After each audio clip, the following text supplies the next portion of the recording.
Hello guys, so nag-order nga tayo online ng Apple Pencil ngayon. Hindi siya dumating kasi yung nilagay nung nagpadala nung sender ay maling phone number at maling address. Kaya hindi ko alam ito guys kung scam ba to or nagkamali lang talaga. Pero sa tingin ko guys, scam to kasi parang ang gusto niyang mangyari is babalik yung item sa kanya, yung product sa kanya dahil nasa mali yung information. Kaya ngayon pumunta tayo since Sabado, last January 19 pa yung supposed to be na dumating sa akin guys. Kaya heto, hanggang dito ba naman sa Thailand suki tayo ng mga manloloko. Okay guys, so medyo kinakabahan nga ako at hindi ko kabisado yung lugar. Kaya nagbaka sakali lang tayong kinontak yung Kerry Express. Buti na lang at naki-cooperate naman sila at binigay yung address. Hindi ko alam din kung yung laman ba nung box na pinakita niya sa akin ay walang laman or peke o legit siya. So makikita natin guys kasi naglalakad na nga tayo. Natapilok pa ako guys. Naglalakad na nga tayo guys. So update ko kayo. Papakita ko sa inyo yung warehouse mamaya guys.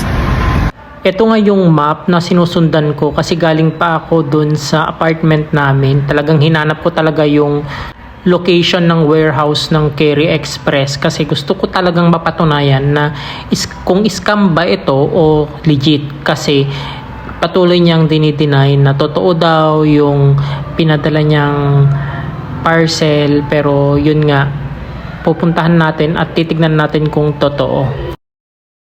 So nandito na nga tayo sa may warehouse guys. Ayan, kita ko sa inyo, ito yung warehouse. Papasok na tayo at tatanungin natin. Ayun no guys, ayan, dito. So magtatanong nga tayo. Dito na nga tayo sa may warehouse nila guys.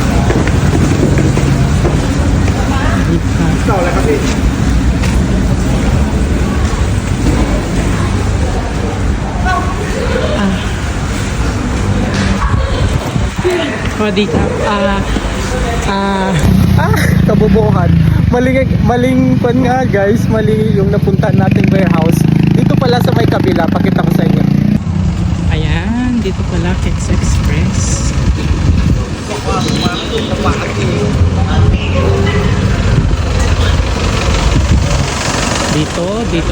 Dito ang warehouse nila. Okay, try natin ulit magtanong. Nahanap na nga nila yung item guys, pero feeling ko scam. Parang ang liit ng box. So ipakita ko sa inyo habang ino-open ko later. So wait lang guys. Ito na nga guys at i-open na natin at feeling ko scam nga ito kasi parang bato yung laman. Pakita ko sa inyo guys. So i-open na nga natin ito guys. Umaalog yung laman guys. Feeling ko bato to. Ay naka. Surprise. Bato ang laman. Tingnan niya ang laman. Oh my goodness. Scam. Look at this guys. Ito yung laman ng in-order ko.